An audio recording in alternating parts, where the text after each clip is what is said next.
Welcome students, VSC একাডেমিতে তোমাদের স্বাগত। এই মুহূর্তে ডাব্লিউবিসিএস 2024 এর প্রিলিমসের পরীক্ষা কিন্তু একদম দোরগোড়ায় চলে এসছে। আমরা 40 থেকে 45 দিন পাবো এরকমটা ধরে নিয়ে কোনো ধরনের গুজবে কান না দিয়ে যদি পরীক্ষা পিছিয়েও যায়, প্রথমে বলে দিচ্ছি, তাহলে কিন্তু এক্সট্রা অ্যাডভান্টেজ ফর রিভিশন, এইটা মাথায় রেখে কিন্তু আমাদের একটা সম্পূর্ণ রোড ম্যাপ, আমরা একটা প্ল্যানিং তোমাদেরকে নিয়ে এসেছি, যেটা তোমাদের জন্য আশা করি হেল্পফুল হবে। এবং এই প্ল্যানিংটা শুধুমাত্র যে যারা অলরেডি ডাব্লিউবিসিএস পরীক্ষা দু একবার দিয়ে ফেলেছে বা কয়েকবার দিয়ে ফেলেছে তাদের জন্য তা কিন্তু নয়।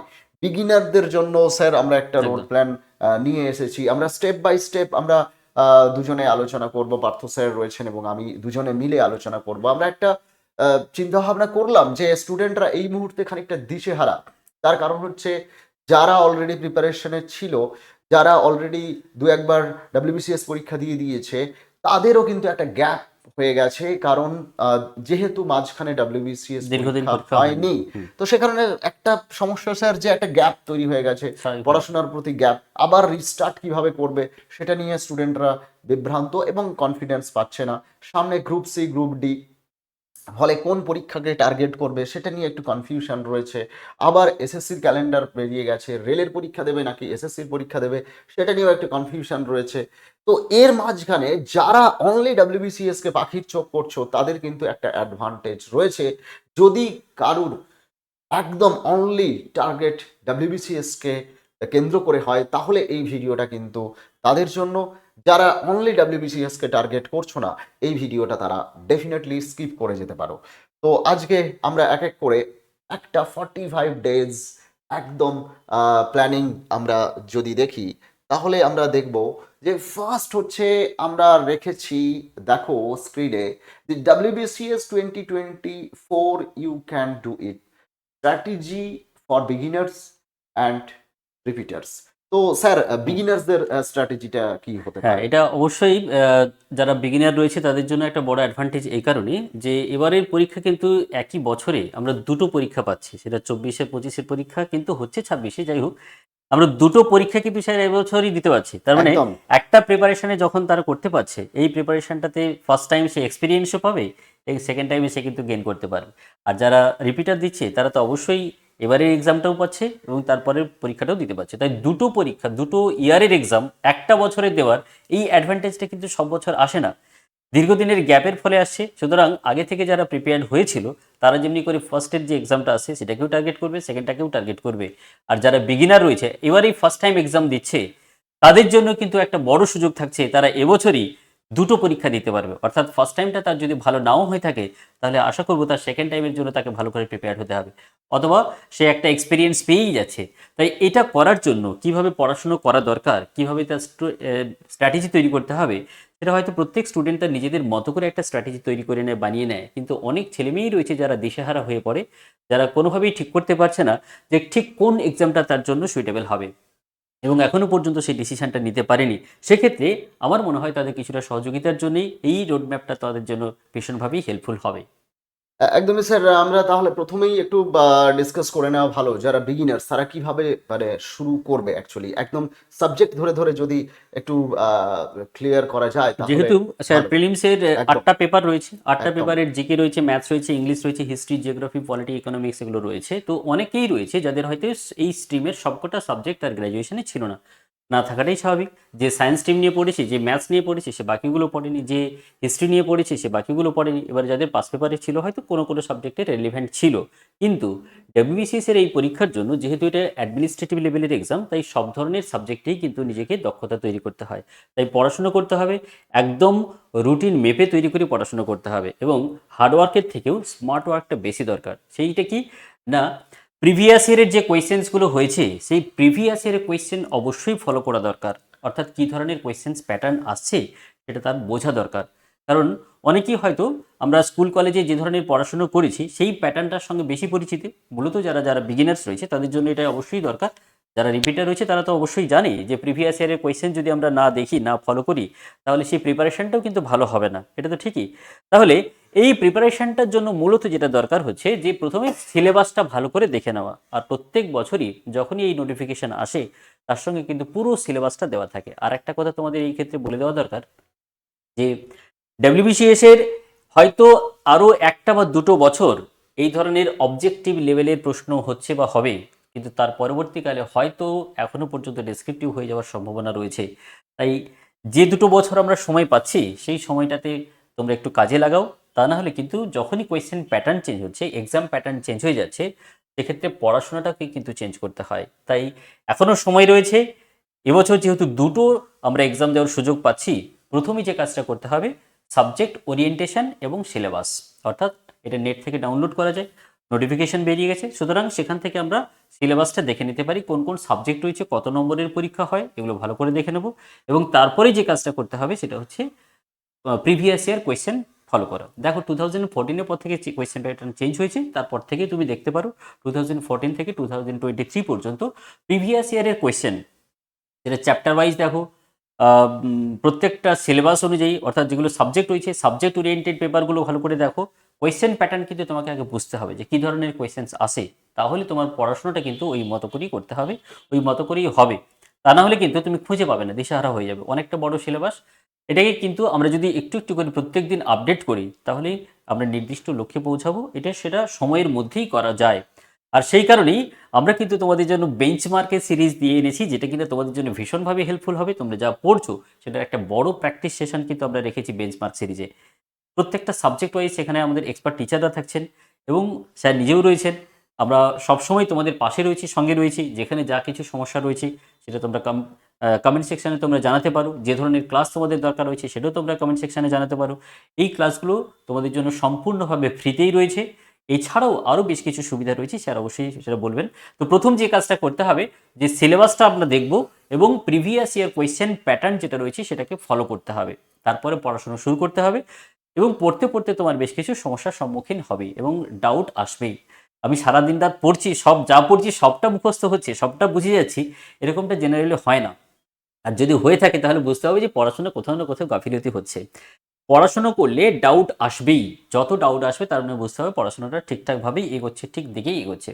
আর সেই ওরিয়েন্টেশনটা সবসময় মাথায় রাখতে হবে, যে ধরনের প্রিভিয়াস ইয়ারের কোয়েশ্চেন্স আসছে সেটাকে মাথায় রেখে। আর একটা জিনিস এক্ষেত্রে মনে রাখা দরকার, সেটা হচ্ছে যে শুধু প্রিলিমস নয়, প্রিলিমসের সঙ্গে সঙ্গে এটা পাশ করলে কিন্তু এটা মেইনসের এক্সাম হবে। তাই মেইনসের এক্সামের ক্ষেত্রে বেশ কিছু সিলেবাস, বেশ কিছু সাবজেক্ট রয়েছে যেটা প্রিলিমস এবং মেইনসের একই সাবজেক্টই রয়েছে। তাই স্বাভাবিকভাবেই প্রিলিমসে যে ধরনের প্রশ্ন হয় আর মেইনসে কী ধরনের কোয়েশ্চেন্স আসছে এটাও তোমাকে লক্ষ্য রাখতে হবে। এই মতো করে দুটোরই প্রিপারেশন রাখতে হবে। শুধুমাত্র প্রিলিমসে এখনও পর্যন্ত যা সাবজেক্ট রয়েছে মেইনসে একই থাকছে, শুধুমাত্র একটা দুটো পার্ট আলাদা অ্যাড হচ্ছে। বাংলা আর ইংরেজির ডেসক্রিপটিভ পার্ট ওখানে থাকছে।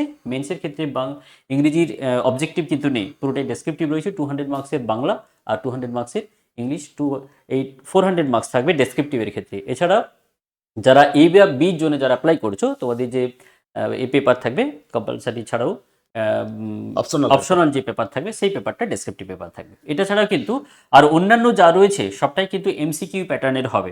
এবারে সেক্ষেত্রে একটু ভালো করে লক্ষ্য করো, সেখানে যেমনি করে হিস্ট্রির একটা বড় অংশ রয়েছে, ইন্ডিয়ান ন্যাশনাল মুভমেন্ট রয়েছে, ইন্ডিয়ান হিস্ট্রি রয়েছে। এটা ছাড়াও আরেকটা পার্ট রয়েছে ইংলিশের, দুটো পার্ট রয়েছে। একটা প্রিলিমসে রয়েছে 25 মার্কসের অবজেক্টিভ, কিন্তু 200 মার্কসে রয়েছে ডেসক্রিপটিভ, মানে 225 নম্বরের ইংরেজি থেকে কোয়েশ্চেন্স হবে। তো এইগুলো একটু তোমাদের অবশ্যই প্রথম থেকে চিন্তাভাবনা করতে হবে, মাথায় রাখতে হবে, কারণ এবছরের পরীক্ষাটা কিন্তু একবারের নয়। আবারও বলছি, দুবার সুযোগ পাচ্ছ। তাই দুবার সুযোগের জন্যেই প্রিলিমসের জন্য যেমনি করে তোমাদের প্রিপারেশন নিতে হবে, যারা বিগিনার রয়েছে তোমরাও কিন্তু এখন থেকে মেন্সের জন্য একটু হলেও চিন্তাভাবনা রাখতে হবে। কারণ এবছর না হলেও সামনের বছরের মেন্সটা তোমার হওয়ার সম্ভাবনা রয়েছে। এখন থেকে যদি তুমি স্ট্র্যাটেজি ফলো করো, আর সেক্ষেত্রে নিজেকে তৈরি করার জন্য এই সময়টাকে ভীষণভাবে কাজে লাগাও, একটু রুটিন মাফিক পড়াশুনো করো এবং নিজেদেরকে আপগ্রেড করো। আমি একটা পয়েন্ট খালি অ্যাড করবো স্যার, সেটা হচ্ছে যে ডাব্লিউবিসিএস এর ক্ষেত্রে ম্যাক্সিমাম স্টুডেন্ট যেটা মিস্টেক করে সেটা হচ্ছে কম্পালসারি বাংলা আর ইংরেজির প্রিপারেশন অনেক লেট করে শুরু করে। কিন্তু 400 নাম্বারে যদি ওখানে যত বেশি নম্বর স্কোর, যত নাম্বার তুলে আনতে পারবে, সেটা কিন্তু অ্যাডভান্টেজ হিসাবে গণ্য হয়। 400 নাম্বার কিন্তু কম নয়। এবং এখানে যদি একটু এফোর্ট দেওয়া যায় ডেসক্রিপটিভ পার্টে কিন্তু নাম্বার তুলে আনার চান্সেস হাই থাকে। মানে এখানে কম এফোর্ট দিয়ে বেশি নাম্বার তোলা যায়, একটু সিরিয়াসনেস এবং আগে থেকে একটু যদি ডেসক্রিপটিভ বাংলা এবং ইংরেজির প্রিপারেশন স্টার্ট করে তাহলে কিন্তু খুব ভালো হবে।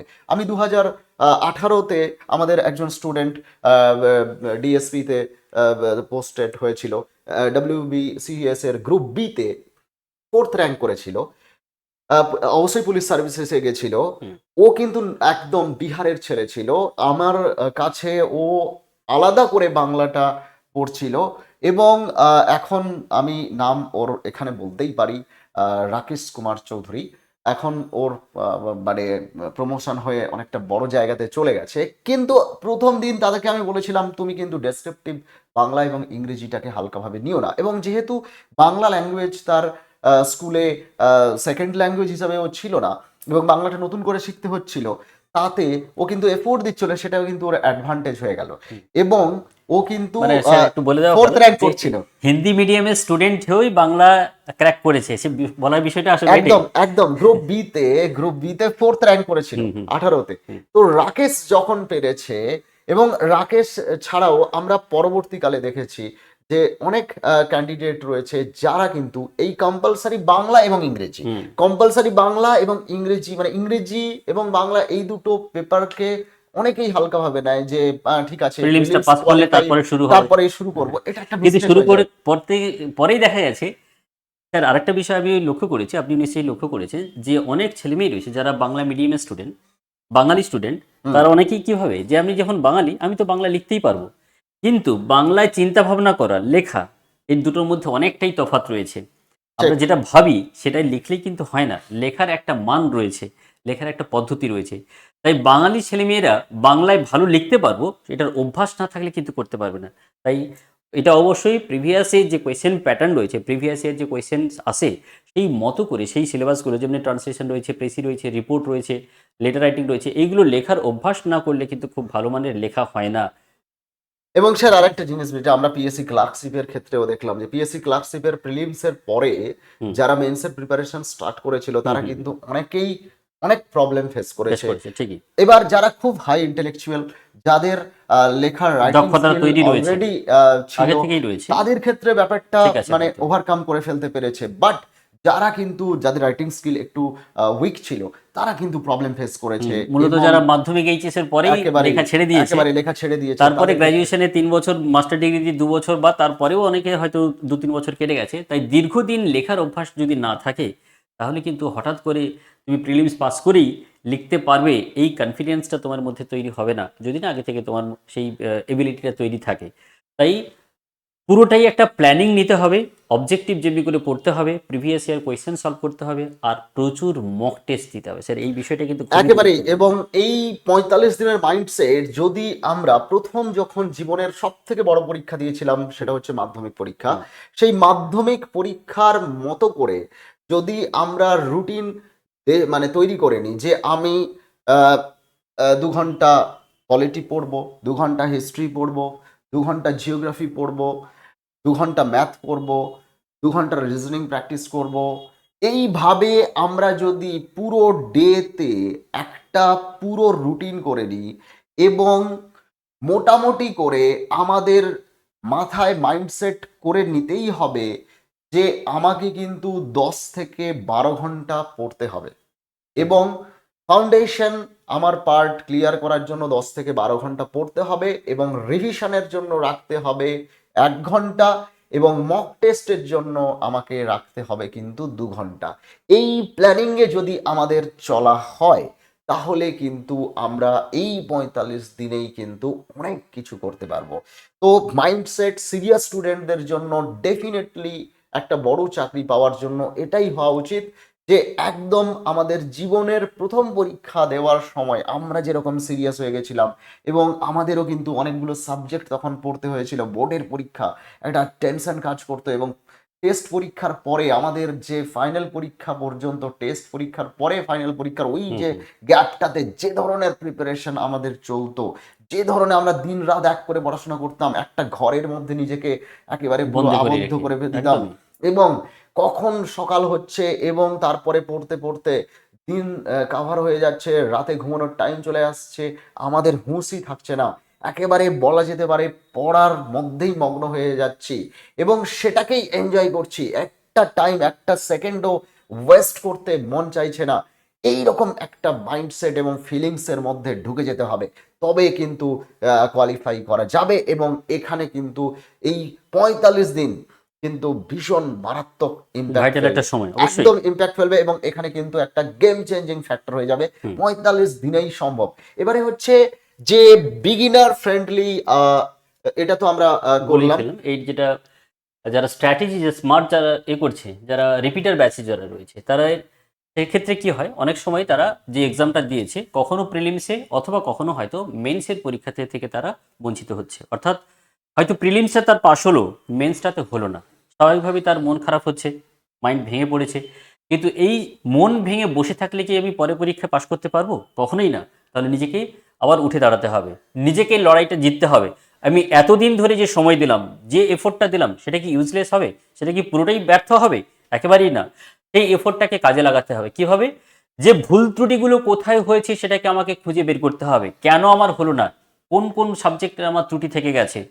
আমার যতটা স্কোর করার কথা ছিল সেখানে হয়নি কেন? আচ্ছা, তুমি কি সবকটা সাবজেক্টে ফেল করতে পেরেছো কি? তা নয়। দেখো, কোথাও না কোথাও একটা দুটো সাবজেক্টে কোথাও না কোথাও তোমার একটা সমস্যা থেকে গেছে, বা দুটো তিনটে সাবজেক্টের মধ্যে, সবকটাতে কিন্তু হয়নি। তাহলে সেই সাবজেক্টের প্রবলেমটা কোথায় তোমাকে নিজেকে খুঁজে বের করতে হবে। তোমার উইক পয়েন্টটা কোথায় তুমি খুঁজে বের করো। এইটা যদি আমরা খুঁজে না বের করি, তাহলে পরবর্তী পড়ার ক্ষেত্রে, তুমি পরবর্তী প্ল্যানিং করার ক্ষেত্রে তোমার সেই একই সমস্যায় থেকে যাবে। তাই যে এক্সামটাতে আমরা কোয়ালিফাই করতে পারছি না, অবশ্যই নিজেকে অ্যানালাইসিস করে দেখতে হবে তোমার ভুলটা কোথায় হচ্ছে, আমি কোথায় পারলাম না, কোন সাবজেক্টে পারলাম না, কোন সাবজেক্টে কোনো স্পেসিফিক চ্যাপ্টার থেকে কি আমি পিছিয়ে যাচ্ছি। না হলে আরও এর দুটো সমস্যা হয়তো থেকে গেছে। সেটা হয়তো তুমি পড়ছো ঠিকই, তোমার মক টেস্ট দেওয়ার সমস্যা থেকে গেছে, অর্থাৎ তুমি মক টেস্ট দাওনি, অথবা তুমি মক টেস্ট দিয়েছো, মক টেস্টগুলো তুমি অ্যানালাইসিস করে দেখোনি। এই ভুলগুলো তোমাকে এবার থেকে রেকটিফাই করতে হবে। ওইগুলো থেকে তোমাকে আবার মক টেস্ট দিতে হবে, এবং শুধু মক টেস্ট দেওয়া নয়, মক টেস্ট দেওয়ার পরে পরের দিন তুমি অ্যানালাইসিস করে দেখো। ওইটা হবে সব থেকে ভালো প্রিপারেশন। প্রিভিয়াস ইয়ারের কোয়েশ্চেন তুমি দেখো, আনসার করে দেখো তুমি কতটা করতে পারছো। যেখানে করতে পারছো না, সমস্যাটা কোথায়, কেন হচ্ছে সমস্যা, সেটাকে খুঁজে বের করে দেখো এবং সেটাকে আবার অ্যানালাইসিস করো। ওই অ্যানালাইসিসটা কিন্তু একটা দারুণ প্রিপারেশন হবে। অর্থাৎ যেখানে আমি করতে পারলাম না, সেই জায়গাটা থেকে নিজেকে যখন আমি ঘুরিয়ে ফেরানোর লড়াইটা করব, আমাকে খুঁজে দেখতে হবে আমার ভুলটা কোথায়, আমার সমস্যাটা কোথায় ছিল, সেটাকে রেকটিফাই করো। তাহলে তুমি দেখবে আবার নতুন করে শুরু করতে পারবে, আবার নতুন করে তোমার প্ল্যানিং শুরু হবে। আমরা একটা জিনিস স্যার ফলো করেছি, এখন তো রিসোর্সের এত ছড়াছড়ি, হুম। আমি একটুখানি একটা প্ল্যানিং তোমাদেরকে বলছি, যেটা আমার অবজারভেশন। এই স্মার্ট স্টাডিটা 45 ডেজে কি করে হবে, একটা প্ল্যানিং তোমাদেরকে বলছি যে আমাদের প্রবলেমটা কোথায় হচ্ছে। আমরা এত বেশি রিসোর্স, মানে রিসোর্সের এত বেশি ছড়াছড়ি, এই পিডিএফ টেলিগ্রাম গ্রুপ থেকে, হোয়াটসঅ্যাপ গ্রুপ থেকে চলে এলো, ইউটিউব চ্যানেল থেকে ইউটিউব চ্যানেল থেকে, ফেসবুক থেকে, নানান এখন রিসোর্সের ছড়াছড়ি, প্রচুর বই এবং ছেলেমেয়েরাও কনফিউজ, দ্রুত কোনটা দ্রুত ছেড়ে কোনটা রাখবে। দ্রুত বই, প্রচুর মার্কেটিং, ডিজিটাল মার্কেটিং, মুখ ঢেকে যায় বিজ্ঞাপনে, এই রকম পাল্লায় পড়ে যেটা সব থেকে বড় সমস্যা হচ্ছে সেটা হচ্ছে রিসোর্স ম্যানেজমেন্ট। হুম। এই রিসোর্স ম্যানেজমেন্ট না করতে পারার জন্য ঠিকঠাক ভাবে অনেকের এটা সময়টাই নষ্ট কিন্তু হয়ে যাচ্ছে। একদম টাইম ম্যানেজমেন্টের উপরে এফেক্ট ফেলছে, সময় নষ্ট হয়ে যাচ্ছে।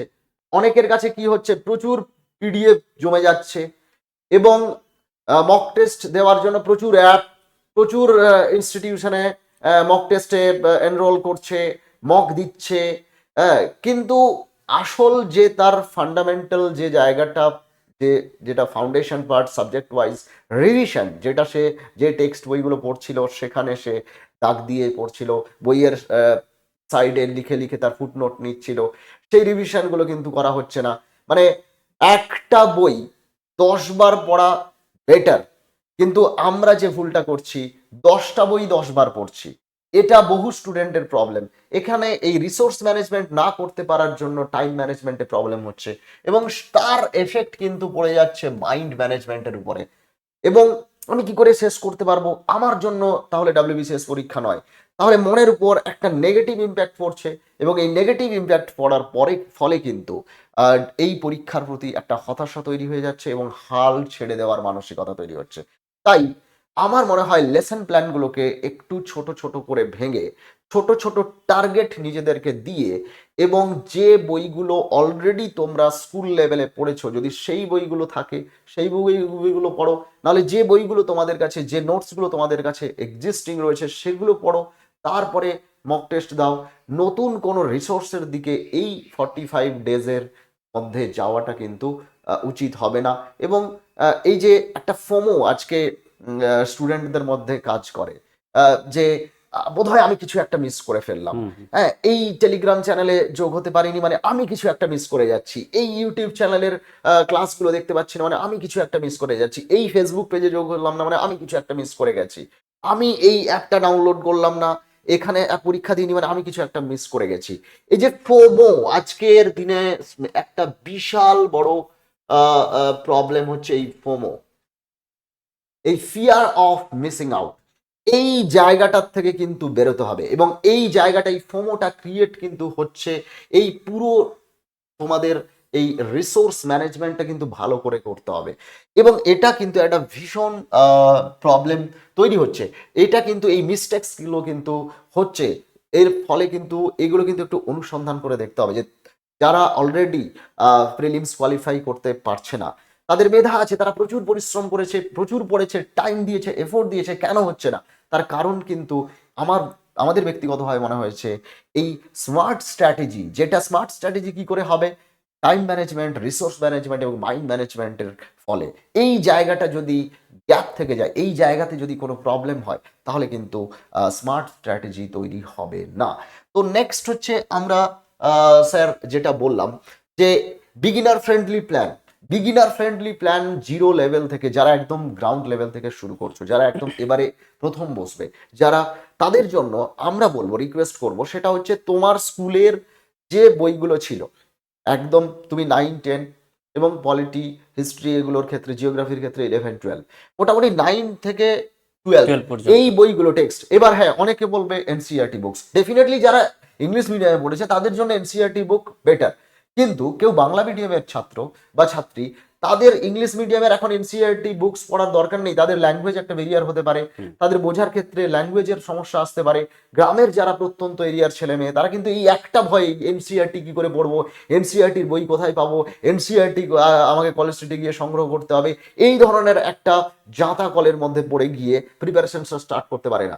আরে বাবা, তোমার ওয়েস্ট বেঙ্গল বোর্ডের যে স্কুলের যে পাঠ্য বইগুলো ছিল সেই পাঠ্য বইগুলো দেখো, যদি তোমার সেই পাঠ্য বইগুলো এখন না থাকে, তাহলে তোমাদের আশেপাশে যারা পড়াশোনা করছে তাদের কাছ থেকে পাঠ্য বইগুলোকে সংগ্রহ করো, জেরক্স করো মেটেরিয়ালসগুলো, স্যার যেটা বললেন ডব্লিউবিসিএস এর সিলেবাস ধরে একদম জেরক্স করো, টপিকগুলোকে পড়াশোনা করো, ভালো করে আন্ডারলাইন করো, নিজের মতো করে নোট বানাও, রিভিশন দাও, এবং তারপরে মক টেস্ট দাও। জিরো টু হিরো হতে গেলে কিন্তু কতগুলো সেলফ স্টাডি ভীষণ ভাবে দরকার, আর আমাদের ভীষণ দরকার, এটা অবশ্যই এবং দরকার। আমাদের বেঞ্চমার্কে কি করা হচ্ছে, আমরা নিয়ে আসছি ক্লাস, এছাড়া আমরা দেখবে যে রেকর্ডেড ক্লাসগুলো এখন লাইভ করে দিচ্ছি ফাউন্ডেশন, একেবারে topic wise, chapter wise, reels chapter wise. তোমরা রিলস দেখে সময় কাটাবে, রিলস দেখে না সময় কাটিয়ে আমরা শর্ট লেন্থের ভিডিও, লং লেন্থের ভিডিও, মিডিয়াম লেন্থের ভিডিও, সব রকম মানে ভাবে আমরা চেষ্টা করছি, যে যখন হচ্ছে মনে হচ্ছে যে না আমার এখন পড়তে ইচ্ছে করছে না, আমরা এরকমও রেখেছি যে উইদিন 10 মিনিটস একটা ছোট্ট কনসেপ্ট আমরা দিয়ে দিয়েছি। তো 10 মিনিটস একটা ভিডিও দেখো, তখন তোমার দেখবে যে 10 মিনিটস দেখার পরে তোমার মনে হবে না আবার একটু পড়ি, তখন তুমি আরেকটু তোমার টাইমটাকে বাড়াও 30 মিনিটস, তারপরে তুমি 1 আওয়ার, এরকম করে বাড়াও, তারপরে তুমি দেখবে তোমার পড়তে ইচ্ছে করছে, তখন তুমি ভিডিও দেখা অফ করো, নিজে সেলফ স্টাডি শুরু করে দাও। কারণ একটা ভিডিওতে তুমি যা কন্টেন্ট পাবে তার থেকে কিন্তু তুমি একটা বই যদি পড়ো তার থেকে বেশি তুমি কিন্তু মানে নলেজ গ্যাদার করতে পারবে। এবার ভিডিওটা কেন, তোমার কনসেপ্ট, ধরো তোমার পড়তে ইচ্ছে করছে না, প্রথমে তোমার কনসেপ্ট বিল্ডিং দরকার, আন্ডারস্ট্যান্ডিং এ প্রবলেম হচ্ছে। স্যার যেটা বললেন যে কেউ হিস্ট্রি নিয়ে অনার্স করেছে, কেউ জিওগ্রাফি, তার সায়েন্সের পার্টটা একটু প্রবলেম আছে, সে যদি একটা লেকচার শুনে নেয়, একটা ক্লাস শুনে নেয়, তাহলে সে বুঝে নিল, তার পড়ার প্রতি ইন্টারেস্ট তৈরি হলো, ওই পার্টিকুলার টপিকের ফিয়ারটা কেটে গেল, তারপরে সে সেলফ স্টাডিজ শুরু করলো। আবার যারা সায়েন্সে পড়েছে, তাদের হিস্ট্রি জিওগ্রাফিটা অনেকদিন টাচে নেই, তারা পড়ে নিল। ফলে একটা তোমাকে ইউটিউবটাকে কিন্তু তোমার একটা সাপোর্টিং একটা হ্যান্ড হিসাবে তাকে ব্যবহার করতে হবে। মানে অল্টারনেটিভ স্টাডি ওয়ে হিসাবে এটাকে দেখতে হবে, but not only study platform হিসাবে যদি তুমি মানে মানে এটাকে দেখা যাবে না, মানে not only the one platform, শুধুমাত্র ইউটিউব দেখেই হবে না, পড়তে হবে নিজেকে। সুতরাং সেলফ রিডিং, সেলফ স্টাডি এটা কিন্তু ভাইটাল ব্যাপার। ভীষণ জরুরি। কখনোই কোনো ভিডিও ক্লাস বা শুধু মক টেস্ট দিয়ে হবে না, তোমাকে নিজেকে পড়তে হবে। আমরা বারবার যেটা বলি যে self study, self study, self study, self স্টাডির কোনো বিকল্প নেই। উইদাউট সেলফ স্টাডি কোনো কোচিং সেন্টার, কোনো ইউটিউব চ্যানেল, কোনো কেউই এডুকেশনাল কোনো কিছু মাথায় ইনস্টিটিউশন ঢুকিয়ে দিতে পারবে মাথায় না ঢুকিয়ে দিতে আমি পারবে যদি না। নিজে না পড়ি। একদম, মানে তার কারণ হচ্ছে দেখো, একটা লেভেল পর্যন্ত তোমাকে এই সমস্ত প্ল্যাটফর্ম সাপোর্ট করবে, বাট ক্র্যাক করার জন্য কিন্তু তোমাকে সেলফ নিজেকেই করতে হবে স্টাডিটাই দরকার। একদম। ক্র্যাক করার জন্য কিন্তু কেউ তোমাকে সাপোর্ট করবে না, সেটা তোমাকে নিজেকেই নিজেকে সাপোর্ট করতে হবে। এই বাস্তব, এই রূঢ় বাস্তবটাকে কিন্তু মেনে নাও, রূঢ় বাস্তবটাকে স্বীকার করে নাও। এইটা হলো আমাদের বিগিনার ফ্রেন্ডলি স্যার প্ল্যান। আমি আর একটু বলে দিতে পারি একদম। যে এদের বিগিনার্সের জন্য আরেকটা বিষয় যেটা রয়েছে সেটা হচ্ছে গিয়ে টাইম ম্যানেজমেন্টটাকে মোটামুটি শুরু যদি করা যায় 3টে 8 আওয়ার্স আমরা ভাগ করে নিতে পারি। হুম। তাহলে ফার্স্ট এটা হচ্ছে যে আমরা সারাদিন রাতে মিলে আমরা ঘুমাই, না ঘুমালে তো হবে না, শরীরে রেস্ট দরকার। একদম। সারা দিন রাতে মিলে 8 ঘন্টা ঘুমাবো। আর 8 ঘন্টা প্রথম প্রথম যেটা রয়েছে এই ক্ষেত্রে হাউস হোল্ড ওয়ার্ক, এইখানে তোমার মোবাইল ফোন দেখা, চ্যাটিং করা, বন্ধু বান্ধব গল্প গুজব করা, বাড়ির কাজ করা, কাচাকুচি করা, সব কিছুই থাকবে, কোনো কিছুই বাদ দেবে না, সবটাই থাকবে। সেটা 8 ঘন্টা থাকলো। 8 ঘন্টা আমি সলিড পড়াশুনো করব, এইটা আমার স্টাডি আওয়ার। এই সময়টা হবে আমার গোল্ডেন টাইম। অর্থাৎ আমি আর কোনোভাবে এই টাইমটাতে যেন কোনোভাবেই হ্যাম্পার্ড না হই। তাহলে সারাদিনের সব কাজই আমি রাখলাম। এইবারে পড়াশোনাটা 8 আওয়ার্স থাকছে, আমি এই 8 আওয়ার্সটাকে 4টে পার্টে ভাগ করে নিতে পারি। এটা তোমরা নিজেদের মতো করে করতে পারো, এটা করতেই হবে এরকমটা নয়, এটা জাস্ট একটা এই স্টেজটাতে আমি প্রত্যেক দিনই 4টে সাবজেক্ট পড়বো 2 ঘন্টা সময় দিয়ে। এটা আমি প্রথম থেকে ঠিক করে নিলাম। শুরুটা কিন্তু এভাবে করতেই পারা যায়। সকালবেলায় 2 ঘন্টা, সকালের পরে 2 ঘন্টা, অর্থাৎ আমি যদি 6টা থেকে উঠি তাহলে 6টা থেকে 8টা, আধ ঘন্টা ব্রেক দেবো। আধ ঘন্টা মানে 8:30, 8:30 থেকে 9:30, 10:30, 10:30 পর্যন্ত আমার পড়া হলো, রেস্ট নিলাম। কিছুক্ষণ আমার নিজের কাজকর্ম রয়েছে, স্নান ফান, খাওয়া দাওয়া, রেস্ট নিয়ে তারপরে আবার আমি বিকেল থেকে শুরু করতে পারি, সন্ধ্যে থেকে শুরু করতে পারি, রাত্রে পর্যন্ত। শুরুটা হোক 8 ঘন্টা দিয়ে। একটা পার্টে একদিন আমি ম্যাথস করলাম, জিকে রাখলাম, তারপর এক্ষেত্রে জিআই রাখলাম, ইংলিশ রাখলাম। এবারে জিকে পার্টগুলোকে আমরা ঘুরিয়ে ফিরিয়েভাবে চেঞ্জ করে করতে করতে করবো। অর্থাৎ রুটিনটা কিন্তু আমাকে রেগুলার ফলো করতে হবে, এবং স্টাডিটা যখনই শুরু হবে আস্তে আস্তে করে এই সময়টা কমতে থাকবে, এই সময়টা আস্তে আস্তে করে বাড়তে থাকবে, এটা বাড়বেই স্বাভাবিকভাবে।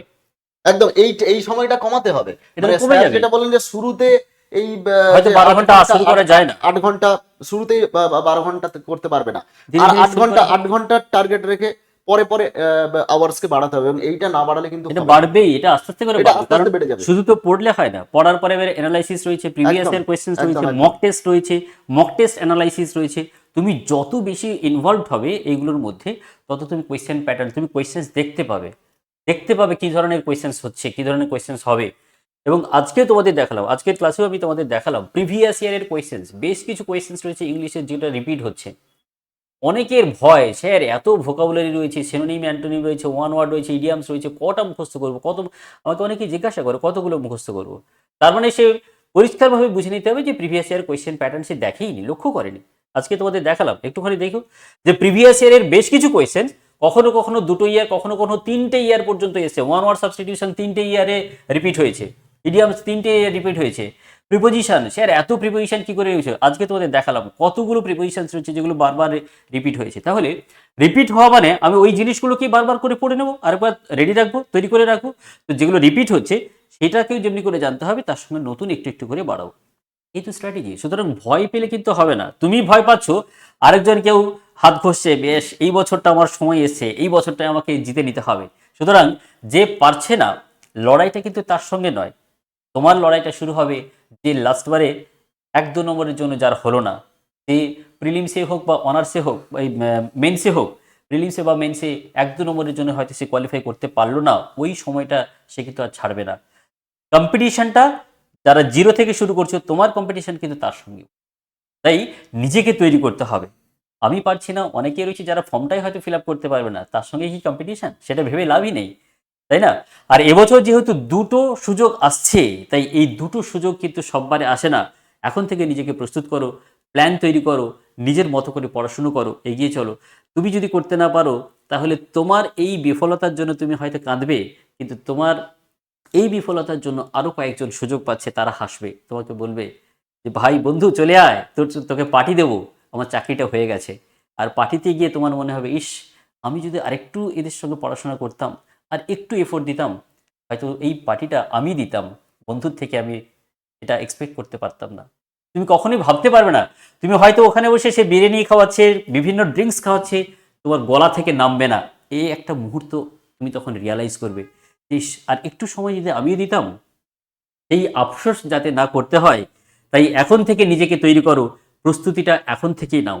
এখন থেকে নিজেকে ভাবো যে কিভাবে এই সময়টাকে আমি ইউটিলাইজ করব, কিভাবে আমার রুটিন করব, কিভাবে প্ল্যানিং করব, সেই মতো করে আমাকে এগোতে হবে। যদি তুমি চিন্তা ভাবনা করো, আমার মনে হয় তাহলে সেক্ষেত্রে কিন্তু তুমি বেশ কিছু অ্যাডভান্টেজ পাবে। তাহলে স্যার 45 ডেজ, যেটা মানে একটাই প্ল্যান করতে হবে, একটাই লক্ষ্য রাখতে হবে ডাব্লিউবিসিএস এ, আমরা এতক্ষণ যেটা আলোচনা করলাম হুম। তার যদি একটু জিস্ট তোমাদের জন্য করে দিই, তাহলে এই 45 ডেজে তোমরা কি করবে? প্রথমত হচ্ছে বিগিনার্স এবং যারা অলরেডি দিয়েছো, যারা কয়েকবার ডাব্লিউবিসিএস রিপিটার যারা পরীক্ষা রয়েছে, দিয়েছো, রিপিটার যারা রয়েছো, তারা প্রত্যেকের জন্য এই কয়েকটা রুলস কাজ করবে। Number one, foundation reset. হ্যাঁ, এই আবার ফাউন্ডেশন রিসেট দেখো, ফাউন্ডেশন পার্টটাতে আমরা যেটা বললাম যে স্যার স্ক্রিন থেকে হুম, বেরিয়ে যাচ্ছেন, বারবার বারবার করে, ও আচ্ছা ওটা হ্যাঁ, ছাপা লেখাটা পড়ে রয়েছে, যাচ্ছে। ঠিক আছে। তো বারবার করে তোমাদের যে টেক্সট বইগুলো পড়েছো, সেই টেক্সট বইগুলো, সাবজেক্ট ওয়াইজ টেক্সট বইগুলো, সিলেবাস ধরে ধরে আর এখানে তোমাদের আরেকটা রিপিট বিষয় করতে ওদের হবে। মনে রাখতে হবে যে রিসেট করাটা মানে হচ্ছে যেটা ফল্ট থেকে গেছে, যে প্রবলেমটা থেকে গেছে, আবার নতুন করে সেখান থেকে শুরু করো। একদম। অর্থাৎ যে জায়গাটাতে তুমি ঘা পেয়েছো, যে জায়গা থেকে তুমি পিছিয়ে পড়েছো, সেটা কিন্তু আবার নতুন করে তোমাকে শুরু করতে হবে, এবং ওই জায়গাটা থেকে তোমাকে আবার একবার রিভাইজ করতে হবে, নতুন করে শুরু করতে হবে। এবারের জার্নিটা কিন্তু সব থেকে বড় অ্যাডভান্টেজ, যেহেতু এবারের পরীক্ষা একবার প্রিপারেশন নেই, তুমি দুবার এক্সাম দিতে পারবে। তাই ফাউন্ডেশন রিসেটটা তো ভীষণভাবেই জরুরি। তারপরে রয়েছে স্মার্ট প্রিপারেশন, যেটা বললাম যে সময় ধরে, রুটিন ধরে, রেগুলার পড়াশুনো।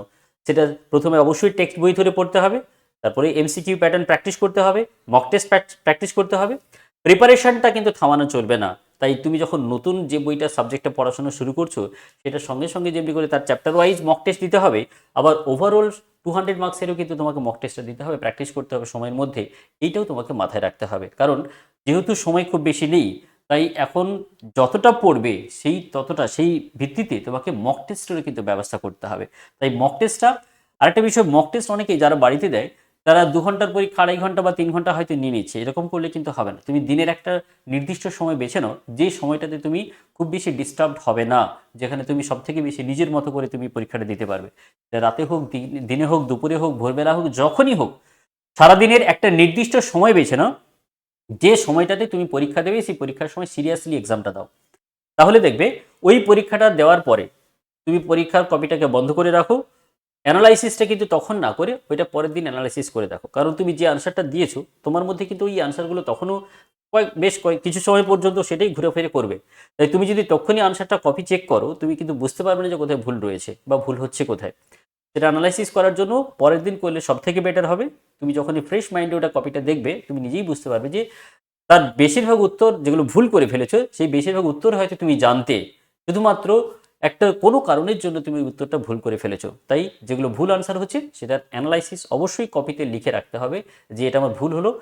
এবং পরের দিনের সেই অ্যানালাইসিসটা ভুলে গেলে চলবে না, সেটা তো তোমাকে রাখতেই হবে। পরের দিনের যে আনসারটা তুমি আবার এক্সাম দিচ্ছ, সেই আনসারটা মানে পরের দিনের এক্সামটা পরের দিনে তুমি আবার চেক করবে। মানে একদিন যেটা চেক করছো, এই টেস্ট দিচ্ছ, তার পরের দিনে সেটা অ্যানালাইসিস করো, তাহলে তোমার ভুল ত্রুটিগুলো তুমি বুঝতে পারবে, এবং যেখানে ভুল হচ্ছে সেটাকে রেকটিফাই করে নতুন করে আবার সুন্দর করে সাজিয়ে লেখো। না, তাহলে রিভিশনটা প্রিপারেশনটা এখানে কিন্তু কিন্তু ভীষণ খুব দরকার, ভীষণ ভীষণ দরকার, ভাইটাল। অবশ্যই। দেখো, রিভিশন কিন্তু অনেকে করে না, মানে নতুন নতুন টপিক পড়ে যাচ্ছে, রিভিশন করে না। রিভিশনের ক্ষেত্রে প্রত্যেকটা এক্সামের ক্ষেত্রে একটা দারুণ, আমরা যেটা বলি যে তুমি একটা টপিক, আজকে এ টপিক পড়েছো সকালবেলা, মানে প্রতিদিনের একটা রিভিশন কিন্তু তোমাকে ঘুমাতে রাখা যাওয়ার দরকার। আগে 2 আওয়ার্স যেটা ডিস্ট্রিবিউট করা হলো, এই 2 আওয়ার্স কিন্তু এভরিডে 2 আওয়ার্স, তুমি সারাদিনে 6 ঘন্টা হোক, 8 ঘন্টা হোক, 10 ঘন্টা হোক, ঘন্টা পড়বে, অ্যাটলিস্ট 2 আওয়ার্স কিন্তু তার পুরোটাই রিভিশন করতে হবে। এবং তারপরে একটা weekly revision plan, monthly revision plan, এই রিভিশন প্ল্যান কিন্তু ভীষণ দরকার। কারণ প্রত্যেকে পড়ে যাচ্ছে, রিভিশন হচ্ছে না, কোনো লাভ হবে না, পরীক্ষার সময় কিচ্ছু মনে করতে পারবে না। স্যার যেটা বললেন PYQ অ্যান্ড MCQs, এখানে কিন্তু PYQ ক্লাস প্রচুর দেওয়া হয়েছে, আরও দেওয়া হবে, এবং MCQ বেঞ্চমার্ক সিরিজের চলছে। Mock test, daily mock test, এটা কিন্তু খুব ভাইটাল। দেখো আমাদের অ্যাপেও ডেইলি মক টেস্ট চলছে। ডেইলি মক টেস্ট তোমাদের কিন্তু দিতে হবে, এবং প্রত্যেক দিন যে টপিক পড়ছো সেই টপিকের উপরেই মক টেস্ট দিতে হবে। যটা সাবজেক্ট পড়বে তটা সাবজেক্টেরই মক টেস্ট দিতে হবে। এবং এখানে কিন্তু আমরা একটা টার্গেট সিট তোমাদের জন্য দিয়ে দেব। যে টার্গেট সিট, ধরো আজকে তোমাদেরকে বলা হলো, আজকে তোমার পড়ার জন্য একটা আমরা টার্গেট ফিক্সড করলাম, সাবজেক্ট ওয়াইজ কয়েকটা টপিক দিয়ে দিলাম যে আজকের লেসন প্ল্যান পড়ার জন্য এই টপিকগুলো, এবং ওই টপিকের উপরেই কিন্তু তোমাদের মক টেস্ট হবে। এই লেসন প্ল্যানে কিন্তু আমরা চলবো। স্টুডেন্টসরা যদি আমাদের এই লেসন প্ল্যানটা ফলো করে, ডেফিনেটলি তাদের সাকসেস আসতে বাধ্য। থার্ড হচ্ছে ফাইনাল রিভিশনটা কি হবে? ফাইনাল রিভিশনটা কিন্তু হবে ফুল লেন্থ মক টেস্ট, একদম। এবং ফুল লেন্থ মক টেস্টটা এমন সাইন্টিফিক ভাবে করা হয়েছে, তোমরা যদি দেখো 2022 এবং 2023-এর যে প্রিলিমসের কোশ্চেন, 2022 এবং 2023 এই দুটো ইয়ারকে আমি ফলো করতে বলবো। এখানে তোমরা দেখতে পাবে যে 2022 এবং 23-এর প্রিলিমসের প্রশ্নের কিন্তু একটু পরিবর্তন দেখা গেছে। অনেক প্রশ্ন কনসেপচুয়াল এসছে, এবং স্ট্র্যাটেজিকের ক্ষেত্রেও প্রশ্নের ধরন পাল্টে গেছে, কারেন্ট অ্যাফেয়ার্সের ক্ষেত্রেও প্রশ্নের ধরন পাল্টে গেছে। যেখানে শুধুমাত্র ফ্যাকচুয়াল পড়াশোনার উপরে বেস করে WBCS পরীক্ষায় উত্তীর্ণ হয়ে যাওয়া যায়, বিশেষ করে প্রিলিমস পরীক্ষা উত্তীর্ণ হয়ে যাওয়া যায় বলে যে সমস্ত স্টুডেন্টরা মনে করতো বা যারা মনে করতেন, তাদের কিন্তু ধারণা ভেঙে দিয়েছে আমাদের 2022 এবং 2023-এর পরীক্ষা। এবার তার পেছনে একটা কারণ থাকতে পারে যে পিএসসি যেহেতু ডেসক্রিপটিভ ফরম্যাটে যেতে চাইছে, তার আগে একটা হয়তো পাইলট প্রজেক্ট আকারে ওই অবজেক্টিভ প্রশ্নের মধ্যে এমন কিছু প্রশ্ন দিচ্ছে যেটা ভীষণ কনসেপচুয়াল এবং অ্যানালিটিক্যাল, কনসেপ্ট না থাকলে কিন্তু সে আনসার করা যায় না একদম। তো স্যার এক্ষেত্রে এই যে আমরা one plan one target WBCS 2024 এই মিশনে যারা এগোবে, তাদের ক্ষেত্রে এই WBCS 2026-এ যে দুটো পেন্ডিং পরীক্ষা, 2024 এবং 2025-এর যে WBCS, এবং যদি লাক ভালো থাকে 2026-এর পরীক্ষাও কিন্তু হতে পারে। মানে চান্স আছে 3টে পরীক্ষা হওয়ার, কিন্তু 2টো পরীক্ষা অ্যাটলিস্ট তো হবেই। তো সেক্ষেত্রে আমাদের এই মুহূর্তে WBCS পরীক্ষাকে পাখির চোখ করাটা বুদ্ধিমানের কাজ হবে। স্যার আপনি কি মনে করেন? একদমই ঠিক, কারণ যেহেতু এক বছরে আমি দুটো সুযোগ পাচ্ছি, এটা কি কেউ হাতছাড়া করা যায়? এর থেকে গোল্ডেন অপরচুনিটি আর জীবনে কোনোদিন আসবে না। আর সুযোগ যখন আসে, সুযোগের সদ্ব্যবহার সেই সময় করতে হয়। তাই যেটা দেখালেন, one plan one target WBCS 2024, দেখো ওয়ান প্ল্যান হচ্ছে যে WBCS অফিসার আমি হবই। সুতরাং WBCS অবশ্যই হওয়ার জন্যে আমার টার্গেট নিতে হবে ওয়ান টার্গেট WBCS এর জন্যেই। তাই এই টার্গেটটাকেই তোমরা যারা পাখির চোখ করেছো, তোমাদের যাদের চিন্তাভাবনা শুধুমাত্র WBCS এর স্বপ্ন দেখছো, আর একটা বড় অ্যাডভান্টেজ তোমাদের কথা বলে দিই, যারা WBCS এর প্রিপারেশন নেয় তারা কিন্তু পিএসসির অন্যান্য যে কোনো এক্সামের জন্য তার ভালো প্রিপারেশন হয়ে যায়। অর্থাৎ সেক্ষেত্রে পিএসসি ক্লার্কশিপ বা মিসলেনিয়াস বা পিএসসি রিলেটেড যত পরীক্ষা হয় সবটারই কিন্তু একটা ভালো প্রিপারেশন হয়। WBCS এর প্রিপারেশনটা কেউ যদি ঠিকভাবে নেয়, তাহলে একটা প্রিপারেশনের জন্য আমি যদি এটা হাইস্ট লেভেলের প্রিপারেশন করি, আমার অন্যান্য যে পরীক্ষাগুলো রয়েছে পিএসসি লেভেলের সেটাও কিন্তু কভারে হয়। শুধু তাই নয়, এই পরীক্ষাটার প্রিপারেশন নিলে যারা upcoming group C group D পরীক্ষা যেটা আসছে সেটাও কিন্তু তারা খুব ভালোভাবেই দিতে পারবে, কারণ এটা একটা ভাস্ট পড়াশুনো, এবং পুলিশের পরীক্ষার জন্য তো যথেষ্ট হেল্পফুল হবে, ভীষণভাবেই হবে, মানে খুবই হেল্পফুল হবে। এবং তাছাড়া স্যার এখন সিজিএল এর পরীক্ষাতেও জিএস এর ব্যাপারটা খুব গুরুত্ব হয়ে গেছে, খুব গুরুত্ব দিচ্ছে। তার কারণ আমরা লাস্ট কয়েকটা সিজিএল পরীক্ষায় দেখছি যারা ইউপিএসসির প্রিপারেশন নিচ্ছিল তারাই কিন্তু র্যাঙ্ক করছে, একদমই তারাই র্যাঙ্ক করছে। কারণ একটা সময় এসএসসির ক্ষেত্রে, বিশেষ করে সিজিএল এর ক্ষেত্রে আমরা দেখতাম যে জিএস পেপার অতটা বেশি গুরুত্বপূর্ণ ছিল না, ম্যাথ ইংলিশ রিজনিংটা ভাইটাল ছিল, এবং অ্যাডভান্স লেভেলের ম্যাথ ইংলিশ এবং রিজনিং এর থেকে মোটামুটি প্রশ্ন আসতো, একটু টাফ প্রশ্ন আসতো এইসব এরিয়া থেকে, কিন্তু জিএস পেপারটা অতটা মোটামুটি টাফ আসতো না। কিন্তু এখন যে লেভেলের জিএস আসছে, তো সেক্ষেত্রে সিভিল সার্ভিসের প্রিপারেশন হেল্প করবে ভীষণভাবে এসএসসি কেও, এবং সিভিল সার্ভিসের যে সায়েন্সের পার্টের প্রিপারেশন আবার হেল্প করে দেবে রেলের সায়েন্সের পার্টের। একদমই। সায়েন্সে ভীষণ ওয়েটেজ পাই, ভীষণ গুরুত্বপূর্ণ হয়ে যায় রেলের ক্ষেত্রে, ভাইটাল একটা মানে গেম চেঞ্জিং ফ্যাক্টর হিসেবে কাজ করে। তো সিভিল সার্ভিস প্রিপারেশন মানে হচ্ছে একটা বলা যেতে level পারে preparation. One stop solution for one preparation for all kind of Competitive competitive exams. Exams. একদম। তার জন্য ভীষণ গুরুত্বপূর্ণ হয়ে যায়। ফলে ওয়ান স্টপ সলিউশন। এবারে কোচিং সেন্টারগুলো কি করে, তার সঙ্গে হ্যাঁ কিছু কিছু সিজিএল এর জন্য, ব্যাংকিং এর জন্য যদি কেউ পড়ে, কিছু কিছু জায়গাতে তাদের একটু আলাদা রকম ম্যাথ, আলাদা রকম রিজনিং, ইংলিশের ক্ষেত্রে আলাদা প্রিপারেশন দরকার হয়, কিন্তু ফাউন্ডেশন পার্ট তৈরি করার জন্য সবারই একই স্যার, থাকে। সবারই একই থাকে। একদম। কোচিং সেন্টার তার বিজনেস পারপাসে কিন্তু বিভিন্ন রকম কোর্স ডিজাইন করবে, বিভিন্ন রকম ভাবে মোটিভেটেড করবে যে হ্যাঁ তুমি ডাব্লিউবিসিএস নাও, আবার এসএসসিও ভর্তি হও, রেলেও ভর্তি হও, আবার দেখো যখন পরীক্ষা আসবে তখন তুমি সেই এক্সাম ওরিয়েন্টেড পড়াশোনা করো।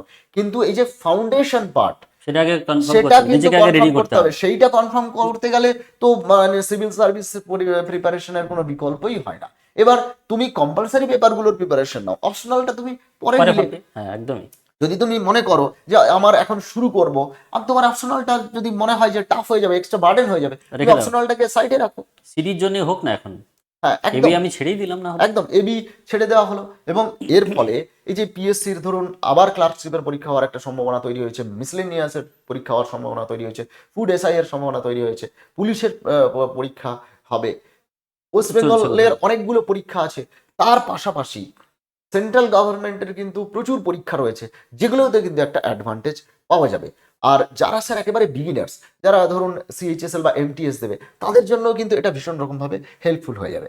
কি মনে করেন স্যার? একদমই ঠিক, কারণ কয়েকটা চ্যাপ্টার বা সাবজেক্ট বা রয়েছে, যেমনি করে ম্যাথসের যে সিলেবাস রয়েছে, ম্যাথসের সিলেবাসে যারা শুরু করবে, মানে একেবারে যাদের ম্যাথস ছিল না, যারা আর্টস গ্রুপ নিয়ে পড়াশুনো করেছে, ম্যাথসে তাদের ভীতি থাকে।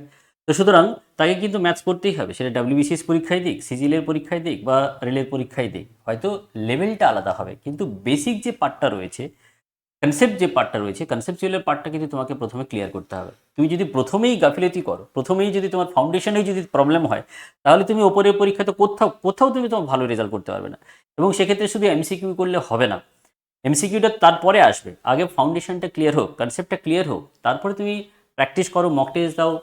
এইবারে তুমি কোয়েশ্চেন প্যাটার্ন দেখে তুমি নিজেই বুঝতে পারবে যে কী ধরনের এক্সামটা তোমার জন্য সুইটেবল হচ্ছে, যে তুমি কোন বিষয়টাতে তোমার পজিটিভ পার্ট, তোমার অ্যাডভান্টেজ রয়েছে, তুমি কোনটাতে ভালো পারবে, সেই মতো করে তুমি এক্সামগুলোকে বেছে নিতে পারবে। রেলের পরীক্ষাতে যেমন করে ইংরেজির অ্যাপ্লিকেশন নেই, আবার সিজিএলের পরীক্ষাগুলোতে ম্যাথস বা ইংলিশের সেখানেও যেমনি করে গ্রামারের অ্যাপ্লিকেশন অনেক বেশি রয়েছে। সেক্ষেত্রে ডাব্লিউবিসিএসের পরীক্ষাতে মেনলি ভোকাবুলারি এবং গ্রামারের পার্ট থেকে, কিন্তু খুব একটা টাফ গ্রামার এখানে থাকে না, এরা কারেকশন থাকে না, একটা দুটো থাকে, ভয়েস নারেশন একটা দুটো এইভাবেই থাকে, fill in the blanks, preposition, phrasal verb, এইগুলোর উপরে থাকে। তাই এই পার্টটা তোমাকে বুঝে নিতে হবে যে তোমার জন্য কোনটা সুইটেবল হচ্ছে। তাই প্রিপারেশনের সঙ্গে সঙ্গে question pattern, previous year question, এটা কিন্তু প্রত্যেকেই বলছি ভালো করে আগে দেখো যে তুমি কোনটাতে সুইটেবল হবে, সেই মতো করে পড়াশোনা করবে, সেই মতো করে প্ল্যানিং করবে। আর ডাব্লিউবিসিএসসি যেহেতু এবছরের দুবারের এক্সাম হচ্ছে, আর তার সঙ্গে যদি ক্লাসিক আর মিসলিনিয়াসের নোটিফিকেশন বেরোয়, তাই একটা প্রিপারেশনে কিন্তু তোমরা 4টে সুযোগ পাচ্ছ। তাই এই বছরটাকে কিন্তু তোমরা কেউ মিস করো না। আমার মনে হয় এর থেকে ভালো সুযোগ পরবর্তীকালে আদৌ আর আসবে কিনা সম্ভব, এই সম্ভাবনা খুবই কম। আজকে তোমাদের জন্য স্বামীজির আজকে জন্মদিন, এই পবিত্র দিনে তোমাদের জন্য আমি একটা কথা স্বামীজির বলেই জাস্ট আমরা এই সেশন শেষ করব।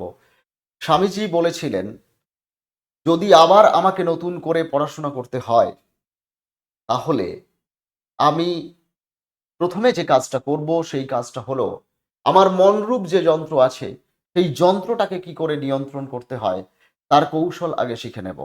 তাই মনঃসংযোগ, নিজের উপর নিয়ন্ত্রণ, সেলফ ডিসিপ্লিন যে কোনো প্রিপারেশনের জন্য ভীষণ গুরুত্বপূর্ণ। এবং স্বামীজির একটা উক্তি দিয়েই আজকে শেষ করব। স্বামীজি বলেছিলেন, ওঠো, জাগো, যতক্ষণ না লক্ষ্যে পৌঁছচ্ছ ততক্ষণ পর্যন্ত থেমে যেও না। তাই আমাদের লক্ষ্য একটাই, ডাব্লিউবিসিএস। আমরা আমাদের সেই লক্ষ্যে না পৌঁছানো পর্যন্ত আমরা থেমে যাব না। আজকে স্বামীজির জন্মদিনে স্বামীজির কাছে আমাদের এই অঙ্গীকার হোক, ভালো WBCS অফিসার আমরা তৈরি হব এবং WBCS ভালো অফিসার হয়ে সমাজে আমরা একটা পরিবর্তন আনব এবং সমাজের জন্য কাজ করব, কর্মযোগের মধ্য দিয়ে ভগবানের এবং স্বামীজির আদর্শের বাস্তবায়ন করব। মানুষকে স্বামীজি বলেছেন ভগবান রূপে কল্পনা করে, ভগবান হিসাবে দেখে তাকে পূজা করতে। আমরা সেই মানুষের পূজা করার জন্য WBCS অফিসার একটা বড় অপরচুনিটি, যেখানে মানুষের ডাইরেক্ট তাদের পূজা করার একটা অপরচুনিটি পাওয়া যায়। তাই এই অপরচুনিটিটা পেতেই হবে আমাদের। এবং স্বামীজির আবার কথাটা রিপিট করছি, ওঠো জাগো, লক্ষ্যে না পৌঁছানো পর্যন্ত থেমে যেও না। আর একটা কথা স্বামীজি বলেছিলেন, জন্মেছিস যখন দাগ রেখে যা। তাই সমাজের বুকে একটা দাগ রেখে যেতে হবে। সবাইকে বেস্ট অফ লাক। তাই একদম স্বামীজির প্রণাম মন্ত্র দিয়ে আজকের সেশন আমরা শেষ করব। ঠাকুরমা স্বামীজি তাদের শ্রীচরণে প্রণাম নিবেদন করব। ওং স্থাপকায় চ ধর্মস্য সর্বধর্মস্বরূপিণে অবতার বরিষ্ঠায় রামকৃষ্ণায় তে নমঃ। জননীং শারদাং দেবীং রামকৃষ্ণং জগদ্গুরুম পাদপদ্মে ত্রয়ো শ্রিত্বা প্রণমামি মুহুর্মুহুঃ। নমশ্রী জ্যোতিরাজায় বিবেকানন্দ সুরয়ে সচ্চিৎ সুখ স্বরূপায় স্বামিনে তাপহারিণে। জয় স্বামীজি। এবং আজকের অঙ্গীকার হোক, স্বামীজির আদর্শ কর্মধারা আমাদের জীবনের ধ্রুবতারা। Best of luck, thank you, all the best. Thank you সবাইকে।